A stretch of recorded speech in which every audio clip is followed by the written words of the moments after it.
High বন্ধুরা, নিয়ে চলে এসেছি আর একটা ভিডিও।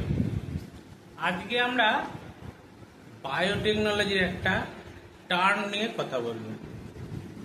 টার্মটা হচ্ছে রেস্ট্রিকশন এনজাইম। তোমাকে যদি কেউ জিজ্ঞেস করে রেস্ট্রিকশন এনজাইম কি, তুমি তখন বলবে এটা হলো একটা মলিকুলার সিজার। ভাই, মলিকুলার সিজারটা কি? না, ডিএনএ কাটতে পারে। তো কাটতে পারে যখন যেখানে খুশি কেটে দেয়, নিশ্চয়ই এখানে যায় ওখানে যায়। বলবে না না, দুটো টাইপ আছে, এন্ডোনিউক্লিয়াস এক্সোনিউক্লিয়াস। এন্ডোনিউক্লিয়াস ভেতরের মাঝখান দিয়ে কাটে, আর এক্সোনিউক্লিয়াস বাইরে থেকে কাটে। তখন কোশ্চেন আসছে, হ্যাঁ ভাই বুঝলাম কাটাকাটি করে, কিন্তু যেখানে খুশি কাটে না, এটা রিকগনিশন সিকোয়েন্স রাখে।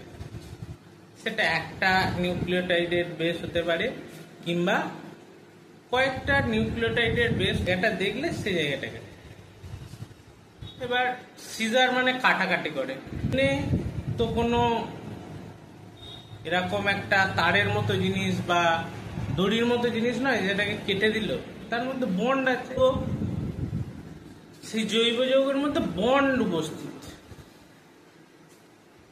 তো কাটে মানে কি করে? একটা ডিএনএ মলিকুল, লম্বা মলিকুল, সেই মলিকুলের একটা স্পেশাল সিকোয়েন্স যেখানটায় দেখলো, ধরো 3-4টে সিকোয়েন্স এ টি টি জি, 4টে সিকোয়েন্স এ রিকগনিশন করতে পারে।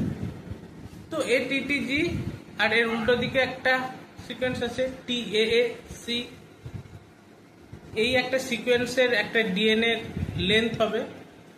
এই লেন্থটা সে যেখানে দেখবে তার উপরে এই রেস্ট্রিকশন এনজাইমটা অ্যাটাচড হবে, এবং এই রেস্ট্রিকশন এনজাইমটা অ্যাটাচড হওয়ার পর ডিএনএর যে বন্ড, অর্থাৎ